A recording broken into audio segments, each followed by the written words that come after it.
በአዲስ አበባ ብቻ ከ2 ሚሊዮን በላይ ሰዎች በየቀኑ በቢሮ በሱቅና ሌሎች የአገልግሎት ሴክተር ላይ ለመስራት ወደ ስራ ቦታቸው ይሄዳሉ። ከነዚህ ውስጥ ከ70 በመቶ በላይ የሚሆኑት ጥሩና ጤናማ የምሳ ምግብ የሚያገኙበት መንገድ የላቸውም። ይህ እንደ አንድ ትልቅ ከተማ በጣም ከባድ ክፍተት ነው። ይህ ችግር ግን ለስራ ፈጣሪዎች ወደ ቢዝነስ ልትቀይሩት የምትችሉት ትልቅ እድል። በ35,000 ብር ብቻ ጀምራችሁ በወር እስከ 100,000 ብር ትርፍ ማግኘት ትችላላችሁ። እንዴት እንደሆነ ዛሬ በዚህ ቪዲዮ ሙሉ በሙሉ አሳያችኋለሁ። ሰብስክራይብ እያደረጋችሁ ተከታተሉ።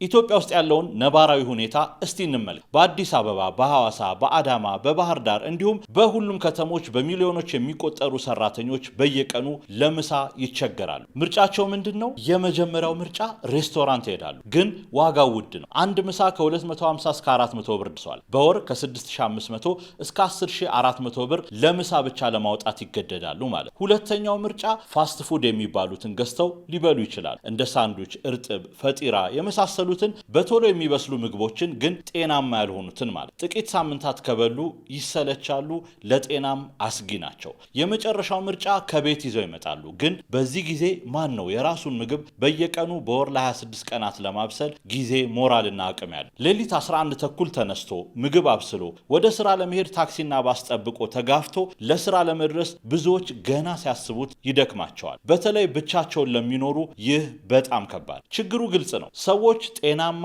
ሀገርኛ እንደ ቤት ምግብ የሆነ ተመጣጣኝ ዋጋ ያለው የምሳ ዕቃ ምግብ ይፈልጋሉ። ይህንን ክፍተት አይቶ እነሱንም ጠቅሞ ለራሱም የገቢ ምንጭ አግኝቶ ችግራቸውን የሚፈታ ስራ ፈጣሪ ማግኘት ግን ከተማችን ብዙ አልታደለችም። ታዲያ ይህ ትልቅ ክፍተት ለእናንተ ትልቅ እድል። ዛሬ የምንነጋገርበት የምሳ ዕቃ ምግብ ቢዝነስ ወይም ላንች ቦክስ ቢዝነስ ይህንን ችግር በቀጥታ ይፈታል። ገበያው ክፍት ነው፣ ፍላጎት ከፍተኛ ነው። በዛ ላይ ደግሞ የሚያስፈልገው ካፒታል ከምታስቡት በላይ ትንሽ ነው። ሐሳቡ ቀላል ነው። ጤናማ ሀገርኛ ምግቦችን ለምሳ እያዘጋጃችሁ በማራኪ ዩዝ ኤንድ ስሩ ምሳ ዕቃ ውስጥ አሽጋችሁ ለቢሮና ሱቅ ሰራተኞች በየቀኑ ማድረስ። ደንበኞቻችሁ ጠዋት በቀጥታ ስልክ ወይም ቴሌግራም ላይ ያዟቸዋል፣ ወይም ደግሞ ሳምንታዊና ወርሃዊ ጥቅል ሰብስክሪፕሽን ይከፍላሉ። እናንተም በምሳ ሰዓት ወደ ቢሮአቸው ታደርሱላቸዋል። እንደ ቤት ምግብ የሚጣፍጥ በሬስቶራንት ደረጃ ንጹህ የሆነ ምግብ ቤት ፍለጋ ሳይንከራተቱ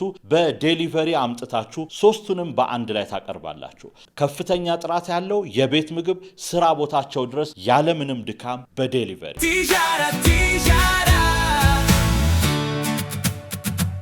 አንድ ምሳ ዕቃ ውስጥ ምን ሊኖር ይችላል? ዋና ምግቦቹን እንመልከት። ሩዝ ወይም ፓስታ ወይም እንጀራ ፍርፍር ሊሆን ይችላል። ወጥን ከተመለከትን ደግሞ የዶሮ፣ የስጋ፣ የአትክልት ወይም የምስር ወጥ ሊኖረው ይችላል። ሰላጣ ወይም ተጨማሪና ተከታይ ምግብም ሊኖረው ይችላል። ውሃ ወይም ቀላል ጁስ እንደ ምርጫችሁ ደግሞ ደንበኞችን ለመሳብ ማድረግ ትችላል። ይህ ሙሉ ምሳ ነው። ደንበኛው የትም መንቀሳቀስ ሳያስፈልገው ይህንን የመሳሰሉ ይዘቶች ያሉት ምሳ ዕቃ ቢሮው ድረስ ይሄድለታል። አሁን ወደ ቁጥሮች እንግባ። ይህንን ቢዝነስ ለመጀመር ምን ያህል ካፒታል ያስፈልጋል? ሙሉ ዕቃዎቻችሁን ለዚህ ስራ ብላችሁ በማሟላት በ35,000 ብር መነሻ ካፒታል መጀመር የምትችሉበት ነው። እንዴት እንደሆነ አብረን እንየው። ሰብስክራይብ ካላደረጋችሁ ሰብስክራይብ እያደረጋችሁ ተከታተሉን። የመጀመሪያው ሙሉ ዕቃዎቻችሁን ለዚህ ስራ ብላችሁ በማሟላት በ35,000 ብር መነሻ ካፒታል መጀመር የምትችሉበት ነው። እንዴት እንደሆነ እንየው። የመጀመሪያውና መሰረታዊ ወጪ የማብሰያ ቁሳቁስ፣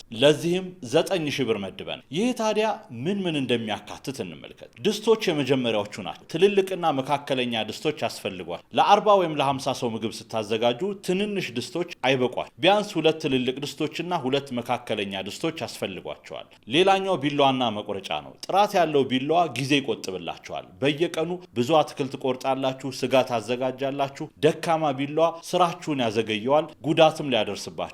ከ2 እስከ 3 ጥራት ያላቸው ቢላዋዎችና አንድ መክተፊያ ግዙ። ማከማቻ ዕቃዎች ምግብ ከማብሰላችሁ በፊት ማዘጋጀት ያስፈልጋል። ሽንኩርት ተቆርጦ ይቀመጣል። ሰላጣ ታጥቦ ይቀመጣል። ለዚህ ኮንቴነርስ ወይም ማከማቻዎች ያስፈልጋሉ። እንዲሁም ቅመማ ቅመም፣ ዘይትና ሌሎች ግብአቶች ማከማቻ ያስፈልጋቸዋል። እነሱን እሱንም እንገዛለን። እነዚህ ቁሳቁሶች ለምን ትኩረት እንደሚያስፈልጋቸው ደግሞ ልንገራችሁ። ጥራት የሌለው ማብሰያ ማለት ጥራት የሌለው ምግብ ማለት። ድስታችሁ ምግብ የሚያቃጥል ቢላዋችሁ የማይቆርጥ ከሆነ ጊዜያችሁ ይባክናል፣ ምግቡ ጣዕሙን ያጣል። በዚህ ላይ ቁጠባ ብሎ ነገር እዚህ ላይ ቆጠባችሁ ማለት ጥራት ያለው ምግብ ለማቅረብ ቁርጠኝነት የላችሁም ማለት ነው። እነዚህን ቁሳቁስ ከመርካቶ መግዛት ይኖርባል። ሾላ ገበያም ጥሩ አማራጭ። ዋጋ ስትጠይቁ ሳትሰለቹ ጠይቁ። ቢያንስ 3-4 ሱቅ አወዳድሩ። የዋጋ ልዩነቱም ከፍተኛ ነው።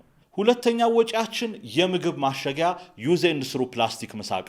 ለዚህም 100 ብዛት ለመግዛት 1600 ብር እንመድባለን። ይህንንም የምትገዙት ከሱፐርማርኬት ወይም ከሰፈራችሁ ሱቅ ሳይሆን ከዛው ከመርካቶ ነው። አንዳንዶች ተመላሽ በሚሆኑ ምሳቃዎች ሲያቀርቡ ይታያል። ይህ ልክ አይደለም። ዩዝ ኤንድ ስሩ ፕላስቲክ ምሳቃ የምንጠቀመው ደንበኛው ምሳቃውን መመለስ አለብኝ ብሎ እንዳይጨናነቅና ለንጽህናም ሲባል፣ በተጨማሪም እናንተን በየቀኑ ዕቃ ከማጠብ ድካም ይገላግላቸዋል። ዋናው ነገር ግን የጤና ጉዳይ ነው። ማጠብ አሰልቺ ስራ ስለሆነ በየቀኑ በደንብ ካልታጠበ ዕቃዎቹ ጽዳታቸውን እያጡ ይሄዳሉ። ታዲያ ዩዝ ኤንድ ስሩ ፕላስቲክ ምሳቃ ስትጠቀሙ ጥራት ያለው ፕላስቲክ፣ የማያፈስ ሙቀት የሚይዝ በቀላሉ የማይሰበር መሆን አለበት። ለምን የምሳቃ ማሸጊያችሁ ላይ ትኩረት ማድረግ እንዳለባችሁ ደግሞ እናውራ። ስሙኝ፣ ይህ ወሳኝ ነው። ማሸጊያችሁ ማርኬቲንጋችሁን። ደንበኛችሁ ምግቡን ሲቀበል መጀመሪያ የሚያየው ነገር ምሳቃውን ማራኪ፣ ንጹህ፣ ጥራት ያለውና የእናንተ ብራንድ ያለበት ምሳቃ ሲያይ ምግቡም ጥራት እንዳለው ያምናል። ደካማ፣ የተጎዳ፣ የሚያፈስ ምሳቃ ግን ሲያይ ምግቡ ጥሩ ቢሆንም እምነቱን ያጣል። ከዚህም በላይ ዘመኑ የሶሻል ሚዲያ ነው። ደንበኞቻችሁ ፎቶ ያነሳሉ። ጥሩ ምሳቃ ውስጥ ጣፋጭ ምግብ ሲያዩ ቲክቶክ፣ ኢንስታግራም፣ ፌስቡክ፣ ስናፕሻት እንዲሁም ደግሞ ሌሎች ሶሻል ሚዲያዎች ላይ ለወዳጆቻቸው ያጋራሉ። ታዲያ ይህ ለእናንተ ነፃ ማስታወቂያ ነው። ለአይን የማይማርክ ምሳቃ ውስጥ ያለን ምግብ ማንም ሰው ፎቶ አንስቶ ሼር አያደርግም። ሌላው ወጪያችን የዴሊቨሪ ቦርሳ ነው። ምግቡን በትኩስነት ለማድረስ ኢንሱሌትድ ባግ ያስፈልጋል። ምግብ ቀዝቃዛ ሆኖ ከደረሰ የምግቡ ጣዕም ይበላሻል፣ ደንበኛውም ደስተኛ አይሆን። ጥሩ ዴሊቨሪ ባግ ችላ ልትሉት የማይገባ ኢንቨስትመንት ነው። ደግሞም ብዙ ጊዜ ያገለግላል። ታዲያ ቦርሳውን ስታሰሩ ቦርሳው ላይ ስማችሁን ወይም ሎጓችሁን በደማቁ ማስቀመጣችሁን አትርሱ። ይህንን ማድረጋችሁ በአካባቢያችሁ ብራንዳችሁን ይገነባል። እግረ መንገዳችሁንም ነፃ ማስታወቂያ በየሄዳችሁበት ትሰራል። አነስተኛ ወጪ ግን ትልቅ ተጽዕኖ ያለው። ለዚህም 2500 ብር እናወጣለን። ወደ ሶስተኛው ወጪያችን ሄደናል። የመጀመሪያው የምግብ ግብአት ሶስተኛው ወጪያችን። ለዚህም 10,000 ብር እንመድባለን። ይህ ለመጀመሪያዎቹ 2 ሳምንታት የሚያስፈልገንን ጥሬ ዕቃ የምንገዛበት ዘይት፣ ሩዝ ወይም ፓስታ፣ ስጋ ወይም ዶሮ፣ አትክልቶች፣ ቅመማ ቅመም፣ ጨው፣ ሽንኩርት፣ ቲማቲምና ሌሎች መሰረታዊ ግብአቶችን ታሟላላችሁ። ለምን 10,000 ብር እንደምንመድብ ደግሞ አሁን እናውራ። መጀመሪያ ላይ ምን ያህል ደንበኛ እንደሚኖራችሁ እርግጠኛ ስላልሆናችሁ ከመጠን በላይ ብትገዙና በመጀመሪያዎቹ ጊዜያት ብዙ ደንበኛ ባይኖር አንዳንድ ግብአቶች ስለሚበላሹ ጥንቃቄ ይፈልጋል። ከዚያ በኋላ ገበያችሁን እያያችሁ እንደ ፍላጎታችሁ በዛ እያደረጋችሁ ትገዛላችሁ። እዚህ ጋር አንድ ወሳኝ ምክር ልምከራ። ጅምላ ግዢን በተመለከተ አትክልትና ፍራፍሬ አቃቂ ገበያ ወይም ሾላ ገበያ ከሄዳችሁ ከችርቻሮው በብዙ እንደሚቀንስ ታውቃል። ዘይት፣ ሩዝ፣ ፓስታ መርካቶ ላይ በጅምላ ግዙ። ትንሽ ሱቅ ላይ ከገዛችሁ ዋጋው ከፍ ይላል። ይህ ትርፋችሁን በጣም ይቀንሰዋል። ልብ በሉ፣ የምግብ ጥራት ማለት የግብአት ጥራት ማለት። ጥሩ ምግብ ለማዘጋጀት ጥሩ ግብአት ያስፈልጋል። እነዚህም ላይ ቁጠባ አታድርጉ። ግን ጥሩ ግብአትን በጣም በቅናሽ ዋጋ ማግኘት ይቻላል። ከትክክለኛው ቦታ መግዛት ብቻ ነው የሚጠበቅባችሁ። ሌላው ልብ ልትሉት የሚገባ ነገር ሁል ጊዜ ፍሬሽ ግብአቶችን ግዙ። በተለይ ስጋ፣ አትክልትና ዶሮ ዛሬ የገዛችሁትን ብዙም ሳታቆዩ ተጠቀሙ። በቆይታ ምክንያት የሚበላሹ ግብአቶች በደንበኞቻችሁ ላይ የጤና ችግር ስለሚያስከትል ያ ደግሞ በሕግም ያስጠይቃል። ሌላ እንደ ወጪ የምናስበው ግን ደግሞ እናንተን ባይመለከታችሁ ብዬ የምመክረው የቤት ኪራይ ነው። ጅምር ላይ ቦታ መከራየት ሳይጠበቅባችሁ በቤታችሁ ማብሰል ትችላላችሁ። ቤታችሁ ውስጥ በቂ ቦታ ካለ፣ ጥሩ ማብሰያ ካላችሁ ለምን ኪራይ ትከፍላላችሁ? ታዲያ የቦታ ኪራይ ማስቀረት ብዙ ብር ያድንላችኋል። የምትሰሩትም ከቤታችሁ ሆናችሁ ስለሆነ ምቾት አለ። ታዲያ መስሪያ ቦታ መች እንከራይ? አንደኛ ቤታችሁ ትንሽ ከሆነ ወይም ስራው ቤተሰባችሁን የሚረብሽ ከሆነ፣ ሁለተኛ ደንበኞቻችሁ ሲበዙ ከ50 እስከ 70 ዕቃ በቀን ስታደርሱ ቤት ውስጥ ማዘጋጀት ከባድ እየሆነ ስለሚመጣ ያኔ ትከራያላችሁ። ሶስተኛው በሃይጂን ምክንያት አንዳንድ ደንበኞች ወይም ኮርፖሬት ክላይንት ሙያዊ ማብሰያ ሊጠይቁ ይችላል። እናም መጀመሪያ ላይ ከቤት ጀምሩ። ወጪ ቀንሱ። ቢያንስ ቢዝነሱ ሲያድግ ገቢያችሁ እየጨመረ ሲሄድና አንዳንድ ድርጅቶች ቦታ ለይታችሁ እንድታበስሉ ሲፈልጉ የራሳችሁን ቦታ ትከራያላችሁ። ይህ ስማርት ስኬሊንግ ይባላል። ቢዝነሳችሁ ከማደጉ በፊት ወጪ አትጨምሩ። ማብሰያ ቦታ ስትፈልጉ አንዳንድ ሰዎች ግቢያቸው ውስጥ ሁሌ የማይጠቀሙበት ማድቤት ይኖራል። ኮንዶሚኒየሞች ውስጥም ኮሚናል ስፔሶችን መጠቀም ትችላላችሁ። አምስተኛው ወጪያችን ማርኬቲንግ ነው። ለዚህም 5000 ብር እንመድባለን። ጥሩ ምግብ ማዘጋጀት ብቻ ደንበኛ ያመጣል።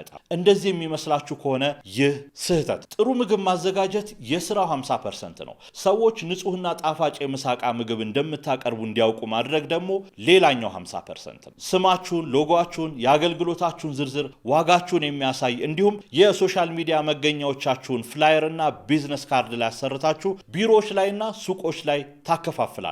ፍላየሩን ስትበትኑ የሚቀመሱ ምግቦችን መያዝ ብትችሉ ደግሞ ምርጥ መንገድ። ነፃ የሙከራ ምግቦችን ማዘጋጀት ደግሞ ከሁሉም በላይ ሰዎች ምግባችሁን እንዲሞክሩና በምግባችሁ ላይ እምነት እንዲኖራቸው ያደርግላቸዋል። ለዚህም 3000 ብር ብትመድቡ ኃይለኛ ማርኬቲንግ ይሰራል። ከ5 እስከ 10 ምሳቅ አዘጋጅታችሁ ወደ ቢሮዎችና ሱቆች ሄዳችሁ በነፃ እንዲሞክሩት ታቀርባላችሁ። የምግቡን ይዘትና ጣዕም የወደዱት ሰዎች ብዙዎቹ ደንበኛ ይሆናሉ።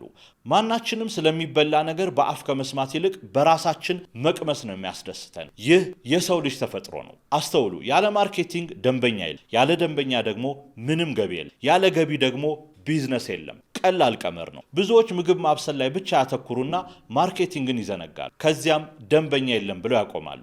ገና ከጅማሬያችሁ በደንብ ማርኬቲንግ ላይ ኢንቨስት አድርጉ። ታዲያ ነፃ የማርኬቲንግ መንገዶቻችሁን አትርሱ። ቲክቶክ፣ ኢንስታግራም፣ ቴሌግራም ቻናል፣ ፌስቡክ ነፃ ናቸው። እነሱን ክፈቱ። የምግብ ፎቶና ቪዲዮ ደግሞ እይታቸው በጣም ጥሩ። ደንበኞቻችሁ ደግሞ ለሌላ ባልደረቦችና ድርጅቶች እንዲናገሩ ጥሩ ምግብ አቅርቡላቸው። ሳትከፍሏቸው ያስተዋውቁላቸዋል። ይህም ደግሞ ወርድ ኦፍ ማውዝ ይባላል። ይሄም ማስታወቂያ ነፃ ነው። ስድስተኛ ወጪ ዴሊቨሪ ነው። የምሳቃ ቢዝነስ በደንበኞች ዘንድ ተመራጭ የሚያደርገው ልዩ ነገር ዴሊቨሪ። ደንበኛው ከቢሮው ሳይንቀሳቀስ ምግቡ በትኩስነቱ ይደርሰዋል። ምግብ ማዘጋጀት ሳይጠበቅበት ወይም ምግብ ፍለጋ ከቢሮ ወይም ከሱቁ መራቅ ሳይጠበቅበት ቢሮው ድረስ ትኩስና ጣፋጭ ምግብ ሲመጣለት ደንበኛ በደስታ የሚመርጠው በሚፈልገው ሰዓት ምግቡን እጁ ላይ ማግኘቱ ነው። ታዲያ ይህንን ስራ ስትጀምሩ መጀመሪያ ላይ እናንተው ልትሆኑ ትችላላችሁ ዴሊቨሪውን የምትሰሩት። ታክሲ፣ ባጃጅ ወይም የራሳችሁ መኪናም ካላችሁ ትጠቀማላችሁ። ስራውን ስትጀምሩት ትኩረታችሁ የሚሆነው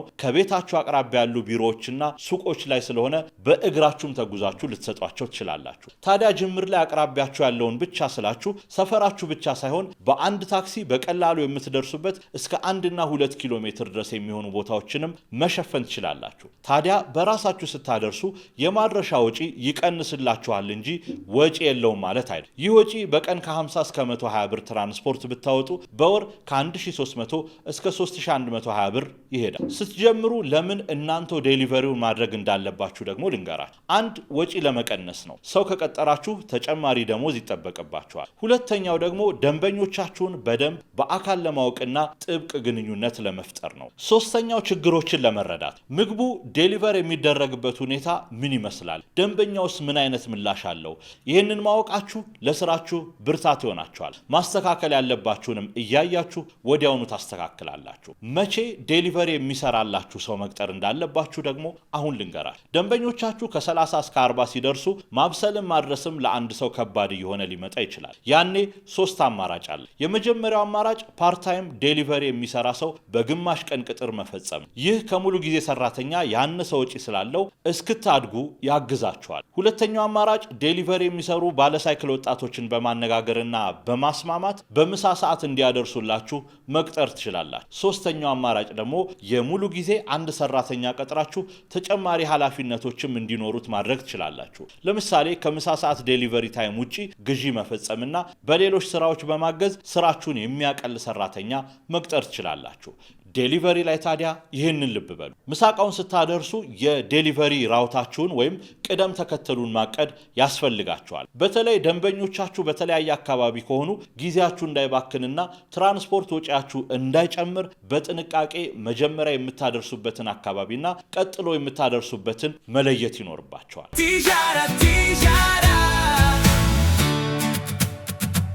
ሰባተኛውና የመጨረሻው ወጪ ድንገተኛ ተቀማጭ ነው። ድንገተኛ ተቀማጫችን 5000 ብር ቢሆን እመክራለሁ። ብዙ ሰዎች ይህንን ወጪ አያስፈልግም ብለው ይሰርዙታል። ይህ ግን ትልቅ ስህተት መስሎ ይታየኛል። ለምን መሰላችሁ? ድንገተኛ ተቀማጭ ግዴታ ይሆን። ቢዝነስ ውስጥ ያልጠበቃችሁት ነገር መምጣቱ አይቀሬ ነው። ጥያቄው መቼ የሚለው ነው እንጂ መምጣቱ ግድ ነው። ምን ሊያጋጥማችሁ ይችላል? ለምሳሌ ድስታችሁ ሊሰበር ይችላል። ዋጋው ደግሞ 2000 እና ከዛ በላይ ሊሆን። ታዲያ በሰዓቱ ድንገት ያንን ያህል ብር ማግኘት ካልቻላል። ሌላው የዋጋ ጭማሪ፣ ዘይት ወይም ስጋ ዋጋ በድንገት ሊጨምር ይችላል። ተጨማሪ ገንዘብ ያስፈልጋችኋል ማለት። ሌላኛው የጤና ችግር ነው። እናንተ ለሁለትና 3 ቀን ብትታመሙ ስራችሁን የሚያስቀጥል ጊዜያዊ አጋዥ ያስፈልጋችኋል። ለዚህም ገንዘብ ያስፈልጋል። ደንበኛ ሪፈንድ ወይም ብር እንዲመለስለት ሊጠይቅ ይችላል። ያቀረባችሁት ምግብ ችግር ቢኖርበት ደንበኛው ገንዘቡ እንዲመለስለት መጠየቁ የሚጠበቅ ነው። 5000 ብር ብዙ አይደለም፣ ግን ድንገት ችግር ሲያጋጥማችሁ ነው ምን ያህል እንደሚጠቅማችሁ የምታውቁ። ይህን ገንዘብ ለሌላ ወጪ አትጠቀሙበት፣ ለይታችሁ አስቀምጡት።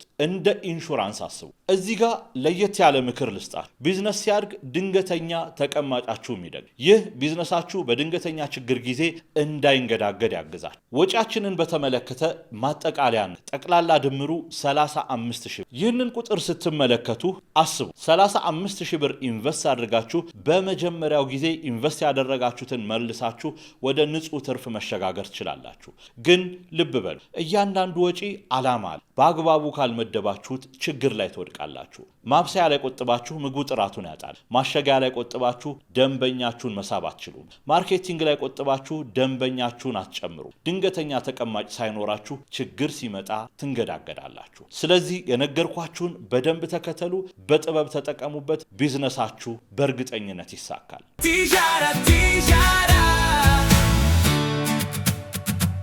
በዚህ ቢዝነስ ውስጥ የልብ ምቱ ይህ ነው። ብዙዎቻችን ቢዝነስ ስናስብ ምን ያህል እንደምናገኝ ብቻ እናስባለን። ስለ ወጪ፣ ስለ ትርፍ ስሌት በጥልቀት አናስብም። ይህንን ጠለቅ ብለን በ3 አጋጣሚዎች ምን ሊከሰት እንደሚችል በዚህ ቢዝነስ ውስጥ አሳያቸዋል። ወርስት ኬዝ፣ ሪያሊስቲክ ኬዝ እና ቤስት ኬዝ ብለን እናያቸዋለን። ከዛ በፊት ግን ስለ ስራው አዋጪነት የሚነግሩንና ስለ ስራው ትክክለኛ ምስል የሚሰጡን የወጪና የገቢ ዝርዝሮችን እንመልከት። የመጀመሪያው ነጥብ አንድ ምሳቃ ምግብ ለማዘጋጀት ምን ያህል ወጪ ይጠይቀናል? አንድ የምሳቃ ምግብ ዋጋን ለማወቅ ለእነዚህ ነገሮች የምናወጣውን ወጪ ማወቅ ግድ ይላል። ምሳቃውም የሚያካትተው ዋና ምግብ፣ ወጥ፣ ተጨማሪ ማባያ፣ ተከታይ ቅመማ ቅመም፣ ማሸጊያና ምሳቃን የመሳሰሉት ነው። አንደኛ ዋናው ምግብ ሩዝ ወይም ፓስታ ወይም እንጀራ ፍርፍር ሊሆን ይችላል። 1 ኪሎ ሩዝ ወይም ፓስታ ምን ያህል? በጅምላ ስትገዙ ከ80 እስከ 100። 1 ኪሎ ለስንት ሰው ይበቃል? ለ5 ለ6 ሰው። ስለዚህ ለአንድ ሰው የሚውለው ከ15 እስከ 20 ብር ገደማ ነው ማለት ነው። ሩዝ፣ ፓስታና ፍርፍር የመሳሰሉ ምግቦች የምግቡ ዋና ይዘት ናቸው። ከፍተኛውን መጠን የሚይዙትም እነሱ ናቸው። ዋጋቸው ግን ዝቅተኛ ነው። ይህ ጥሩ የሚሆነው ታዲያ ደንበኛው በዛ ያለ የምግብ ብዛት ያገኛል። የእናንተ ወጪ ግን ዝቅተኛ ይሆናል። ታዲያ ሁሌም መርሳት የሌለባችሁ ጅምላ ግዙ። መርካቶ ወይም ጅምላ ነጋዴዎች ዘንድ ብትገዙ ከችርቻሮ ከ20 እስከ 30% ከወጪ ትድናላችሁ። 25 ኪሎ ሩዝ በአንድ ጊዜ ብትገዙ ለብዙ ጊዜ ያገለግላል፣ ዋጋውም ይቀንስላችኋል። ታዲያ እነዚህ ወጪዎች ላይ እንጀራ ይደመራል። እንጀራን ግን እዚህ ላይ ያልደመርኩበት ምክንያት ወይ በግዢ ልትጠቀሙ ትችላላችሁ፣ ወይ እቤታችሁ ልትሰሩ ትችላላችሁ። እቤታችሁ ውስጥ ብትሰሩት ደግሞ ይመከራል። ለዚህም የራሱን ግብአት ገዝታችሁ እቤታችሁ ባለ ምጣድ ብትጋግሩት የተመረጠ ስለሆነ ይህንን በራሳችሁ ሂሳብ ሰርታችሁ ሂሳቡ ላይ ደምራችሁ ማቀናነሱን የቤት ስራውን ለእናንተ ሰጥቻለሁ። ሌላኛው ዋናው ወጪ ወጥ ነው። ወጥ ምን ሊሆን ይችላል? የዶሮ ወጥ፣ የስጋ ወጥ፣ የአትክልት ወጥ ወይም የምስር ወጥ ሊሆን ይችላል። እነዚህ ሁሉ አማካይ ወጪያቸው ከ12 ብር እስከ 35 ብር ነው። ደንበኛ የሚያመጣላችሁ ወጡ ነው። ሩዝ ማንም ሊያዘጋጅ ይችላል። ጣፋጭ ወጥ ግን ችሎታ ይጠይቃል። ወጣችሁ ጥሩ ከሆነ ዘላቂ ደንበኛ ታተርፉበታላችሁ። ስለዚህ ወጥ ላይ አትቆጥቡ። ጥራት ያለው ስጋ ግዙ። ፍሬሽ አትክልት ተጠቀሙ። ቅመማ ቅመም በልኩ አድርጉ። ይህ ዋናው ደንበኛ የምትጠሩበት ዘዴያችሁ ነው። እዚህ ላይ ያደረጋችሁት ኢንቨስትመንት በደንበኛ ታማኝነት ተመልሶ ታገኙታላችሁ። በተለይ የወርና የሳምንታት ፓኬጅ ለሚያዟችሁ ሳምንቱን ሙሉ የዶሮና የስጋ ወጥ ብቻ ከሆነ ወጪያችሁ ከፍ ይላል። ግን ሰኞ የዶሮ፣ ማክሰኞ የምስር፣ ሮብ የአትክልት፣ ሐሙስ የስጋ አድርጋችሁ የሜኑ ዝርዝር ብትቀያይሩ አማካይ ወጪያችሁ ይቀንሳል። ደንበኛውም በሚያገኘው ቫራይቲ ወይም የተለያየና የተመጣጠነ ምግብ ይደሰታል። በአንድ ድንጋይ ሁለት ወፍ ማለት። ሶስተኛው ተጨማሪ ማባያ ወይም ተከታይ ነው። ለምሳሌ እንደ ሰላጣ፣ ተቀቅሎ የታሸ ድንች፣ ሙዝ፣ ብርቱካን፣ ሀብሀብ ያሉ ቀላል ማባያዎችን ማለት። ይህ ትንሽ ሊመስል ይችላል፣ ግን በደንበኛው ዘንድ ትልቅ ደስታን ይፈጥራል። ሰዎች እነዚህን ጤናማ ማባያዎች ወይም ተከታዮች እየፈለጉም የማያገኙበት አጋጣሚ ስላለ ምን ያህል ለምትሰሩት ምሳና ለምታገለግሉት ደንበኛ ጤና እንደምትጨነቁ ማሳያ ነው። ሌላው ፕሬዘንቴሽን ነው ወይም አቀራረብ። ደንበኛው ምሳቃውን ሲከፍተው ሩዝ ብቻ ወጥ ብቻ ከሆነ ባዶ የሆነ ይመስለዋል። ግን ህብረ ቀለማት ያለው ሰላጣ ሲጨመር የተለየና ማራኪ እይታ ይፈጥራል። ቅድም እንዳልኳችሁም ደንበኛው ፎቶ አንስቶ ለጓደኞቹና ወዳጆቹ ሲያጋራ ውብ የሆነ ምግብ ያጋራል። ጥራት ባለው የምሳቃ ፕላስቲክና ጥራት በጎደለው የምሳቃ ፕላስቲክ መካከል ያለው ልዩነት 3 ወይም 4 ብር ቢሆን ለ3 ብር ብለን ደንበኛ ማጣት እንደሌለብን ላስታውሳችሁ እወዳለሁ። ጥራት የሌለው ማሸጊያ ብዙ ነገር ነው የሚያጎልብን። ያፈሳል፣ ይሰበራል፣ ሙቀት አይዝም። እናም ጥራት ያለው የፕላስቲክ ማሸጊያ ምሳቃ በብዛት ከመርካቶ ግዙ። የማታፍሩበት ዕቃ ይሆናል፣ ዋጋውም ይቀንስላችኋል። አምስተኛ ቅመማ ቅመም፣ ዘይት፣ ጨው፣ ሽንኩርትና የመሳሰሉት ግብአቶች ግምታዊ ስሌታቸውን እንደ ጅምር ማወቅ ብንችልም ትክክለኛውን ማወቅ የምንችለው ግን በጊዜ ሂደት ልምዳችንን እያዳበርን ስንሄድ ነው። 1 ሊትር ዘይት ምን ያህል ምሳቃ የሚወጣው ወጥ እንደምንሰራበት ስናውቅ ለአንድ ምሳቃ የምንጠቀመውን የዘይት መጠን በብር ማስላት እንችላለን ማለት ነው። ታዲያ የነዚህ ቅመማ ቅመም ስሌት በአንድ ምሳቃ ከ5 እስከ 8 ብር ይደርሳል። እነዚህ ወጪዎች ትንንሽ ወጪዎች ቢመስሉም ሲደማመሩ ግን ቀላል የሚባሉ ወጪዎች አይደሉም። ብዙ ሰዎች ዋና ወጪዎችን ብቻ አስልተው እነዚህን ትንንሽ ወጪዎች ይዘነጋሉ። ከዚያ ትርፌ ለምን አነሰ ብለው ስራቸው ላይ ጥያቄ ያድርባቸዋል። ወጪ የተባለን ሁሉ አስሉ፣ አንድም እንዳይቀራል። እቤታችሁ የምትጠቀሙትን የጋዝና የኤሌክትሪክ ኃይል እንዲሁም ጉልበታችሁንም ጭምር። ወጪዎቻችንን እንዲህ ከዘረዘርን አሁን ወደ ሽያጭ ስሌት መሄድ እንችላለን።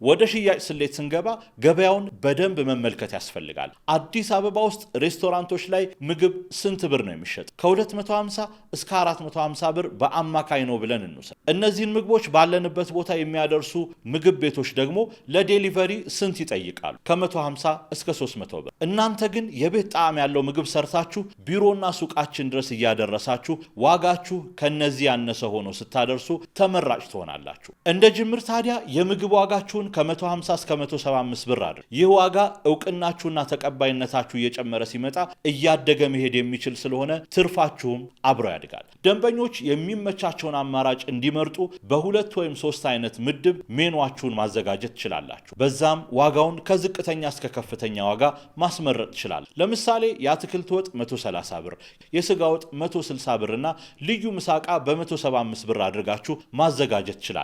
ይህ ግምታዊ ነው እንጂ ቀጥታ ወስዳችሁ የምትተገብሩት አይደለም። ታዲያ የምትሸጡበትን ሰፈርና ደንበኞቻችሁን ከግምት ውስጥ አስገቡ። ደንበኞቻችሁ ማን ናቸው? የግል ድርጅት ሰራተኞች፣ የመንግስት ሰራተኞች፣ የባንክ ሰራተኞች? እያንዳንዱ የመክፈል አቅሙ ይለያያል። ዋጋችሁን ለደንበኞቻችሁ አመቻቹ። እደግመዋለሁ፣ ዋጋችሁን ለደንበኞቻችሁ አመቻቹ። እሺ፣ አሁን ደግሞ በአንድ ምሳቃ ስንት እናተርፋለን የሚለውን እንይ።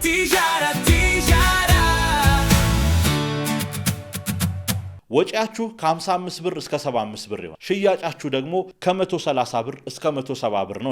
በአንድ ምሳቃ ትርፋችሁ ከ55 ብር እስከ 85 ብር ይሆናል። አማካይ 70 ብር ነው ብለን እንውሰድ። ይህ ግሮስ ፕሮፊት ማርጂን ወይም የጠቅላላ ትርፍ መጠናችሁ ከ50 እስከ 60% ይደርሳል ማለት። ለማነጻጸር ሬስቶራንቶች ከ30 እስከ 40% ማርጂን አላቸው። እናንተ ከዚያ ትበልጣላችሁ። ለምን መሰላችሁ? ሬስቶራንቶች ትልቅ ኪራይ ይከፍላሉ፣ ብዙ ሰራተኛ አለባቸው፣ ውድ ኢንቴሪየር ያሰራሉ። እናንተ ግን እነዚህ ሁሉ ወጪዎች የሉባችሁ። 70 ብር ትርፍ ማለት ምን ማለት? 10 ምሳቃ ብትሸጡ 700 ብር፣ 20 ምሳቃ ብትሸጡ 1400 ብር፣ 40 ምሳቃ ብትሸጡ 2800 ብር ትርፍ ማለት ነው። 70 ምሳቃ ብትሸጡ 4900 ብር ትርፍ በቀን ማለት። ልብ በሉ፣ ይህ ግሮስ ፕሮፊት ወይም ጠቅላላ ኤክስፔንስ ወይም ወጪ ከመቀነሳቸው በፊት ማለት። ኔት ፕሮፊት ለማግኘት ወይም የተጣራ ትርፍ ለማግኘት ተጨማሪ ወጪዎችን መቀነስ ይኖርባቸዋል። አሁን ወርስት ኬዝ፣ ሪያሊስቲክ ኬዝ እና ቤስት ኬዝ ያልኳችሁን እንመልከት።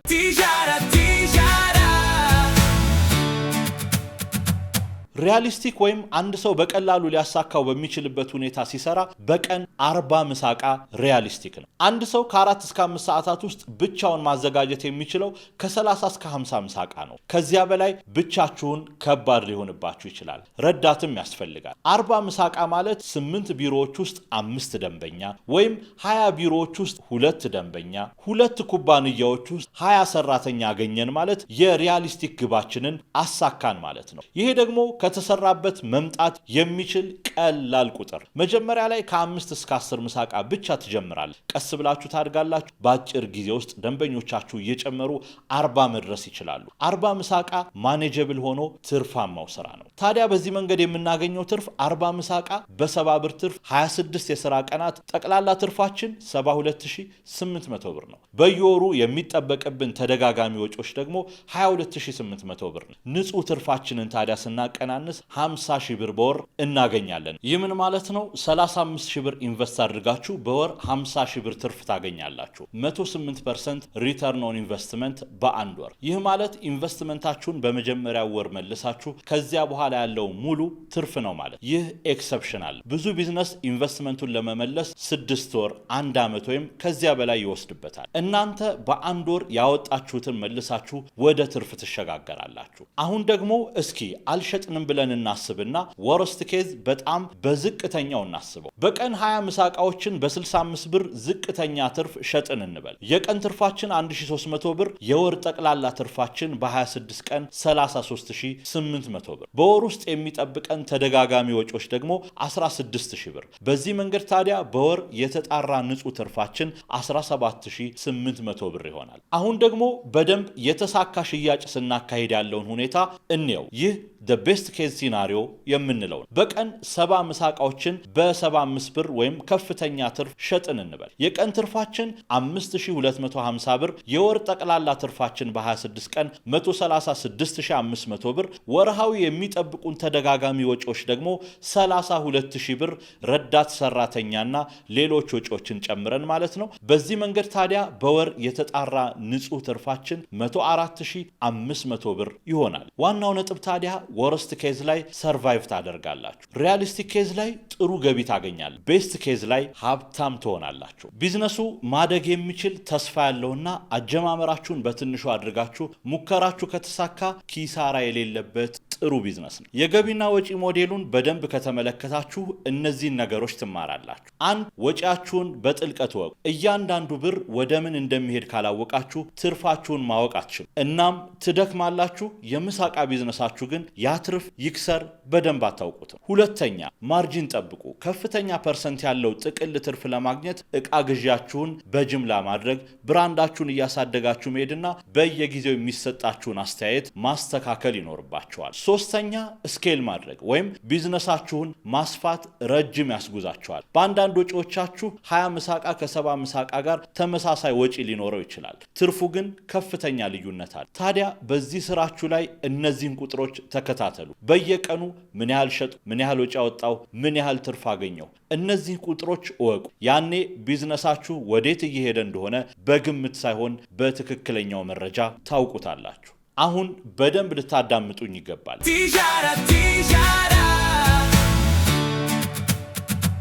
ይህ ክፍል ከሁሉም የበለጠ አስፈላጊ ነው። የምሳቃ ቢዝነስ ቆንጆ ይመስላል፣ ቁጥሮቹም ማራኪ ናቸው። ግን ቀጥሎ ምነግራችሁን ሳትገነዘቡ ብትገቡ ትወድቃላችሁ። ስለዚህ እውነታውን ላካፍላችሁ። ትልቁ ፈተና ቁጥር 1 ጊዜ ወይም ታይም። ይህ ቢዝነስ በጠዋት 11 ሰዓት ወይም 12 ሰዓት ላይ ተነስቶ ማዘጋጀትና ማብሰልን ይጠይቃል። ምግቡ ከቀኑ 5 ሰዓት በፊት ዝግጁ መሆን አለበት። ዴሊቨሪ ከ5:30 እስከ 6:30 መደረግ አለበት። ከሰዓት በኋላ ዕቃ ማጠብ፣ ለማግስቱ ስራ መዘጋጀት አለ። ሰነፍ ሰው ለዚህ ቢዝነስ አይሆንም። ይህንን በግልጽ ልንገራችሁ። ትልቁ ፈተና ቁጥር 2 ኮንሲስተንስ። ደንበኛ ዛሬ ጥሩ ምግብ ካገኘ ነገ ደጋግሞ ያዛል። ግን ዛሬ ጥሩ ነገ ደካማ ከሆነ ያ ደንበኛ ደግሞ አይመለስም። ሌላ ሰውንም እንዳትሸወዱ እያለ ያስጠነቅቃል። በየቀኑ ተመሳሳይ ጥራት ማቅረብ ከባድ ቢመስልም የሚቻል ግን ደግሞ ግዴታ ነው። ትልቁ ፈተና ቁጥር 3 የምግብ ደህንነት። የምትሰሩት ምግብ ነው። ንጽህና ወሳኝ ነው። አንድ ሰው ቢታመም ቢዝነሳችሁ ሊያበቃለት ይችላል። እናንተም በሕግ ልትጠየቁ ትችላላችሁ። ሃይጂን ወይም ንጽህና ላይ ምንም ድርድር የለም።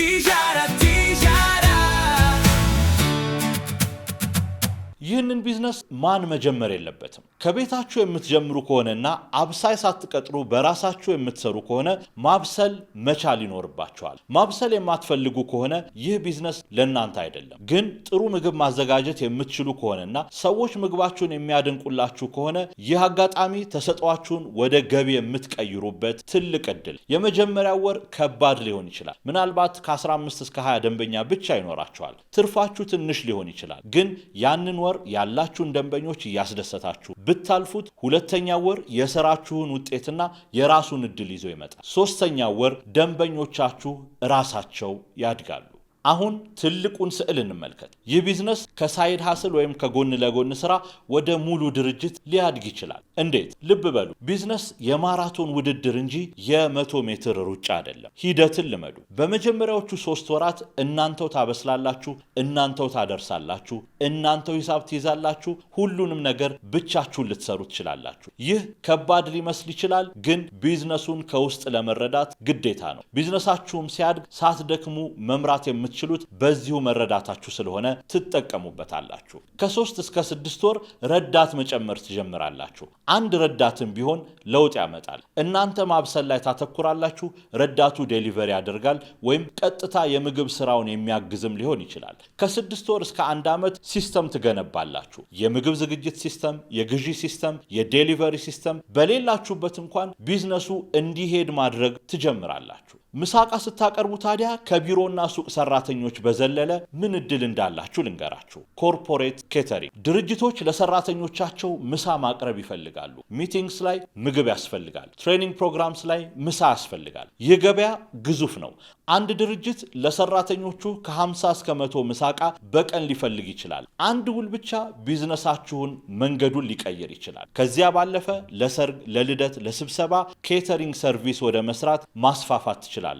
ከምሳቃ ጀምራችሁ ሙሉ የምግብ አቅራቢ ድርጅት ወደ መሆን ማደግ ይቻላል። ውድ የቲጃራ ተከታታዮች ዛሬ በዚህ ቪዲዮ ያየነው የምሳቃ ቢዝነስ በጣም ቀላል ግን እጅግ ጠቃሚ የራሳችሁን ገቢ ማግኘት የምትችሉበት የቢዝነስ ዘርፍ ነው። ይህንን ለመስራት ታዲያ 35,000 ብር ጤናማ ምግብ የማብሰል ክህሎትና ጠንክሮ የመስራት ፈቃደኝነት ብቻ ነው የሚያስፈልገው። በኢትዮጵያ በሚሊዮኖች የሚቆጠሩ ሰዎች በየቀኑ ጥሩ ምሳ ይፈልጋሉ፣ ግን ጥሩ አማራጭ የላቸውም። ያንን ችግር ለመፍታት የምትነሱ ከሆነ ገበያው ይጠብቃቸዋል። ሙሉ መረጃው አላችሁ። ቁጥሮቹን አሳይቻቸዋል። ደረጃዎቹን ሰጥቻቸዋል። ስጋቶቹን ነግሬያቸዋል። ጥያቄው አንድና አንድ ብቻ ነው። ትጀምራላችሁ ወይስ አሁንም ግራ በመጋባት ሌላ ቪዲዮ ወደ ማየት ትሄዳላችሁ? ልትጀምሩ ከወሰናችሁ ኮሜንት ላይ እጀምራለሁ ብላችሁ ጻፉ። ይህንን ቢዝነስ መጀመር የምትፈልጉ እንዴት መጀመር እንዳለባችሁ፣ ማርኬቲንጋችሁን እንዴት መስራት እንደምትችሉና ሶሻል ሚዲያን በመጠቀም ስራችሁን እንዴት በቀላሉ ማስፋትና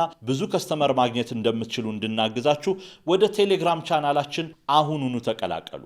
ወይም ቴሌግራም ላይ @ቲጃራ ቢዝነስ ላይ የምሳቃ ቢዝነስ ብላችሁ ቴክስት ብቻ አድርጉልን። ሰብስክራይብ ያላደረጋችሁ አሁኑኑ ሰብስክራይብ አድርጉ። ምክንያቱም በሚቀጥሉት ቪዲዮቻችንም ሌሎች በቀላሉ ልንጀምራቸውና ትርፋማ ልንሆን የምንችልባቸውን ቢዝነሶች እናስተዋውቃቸዋለን። ሰላም። ቲጃራ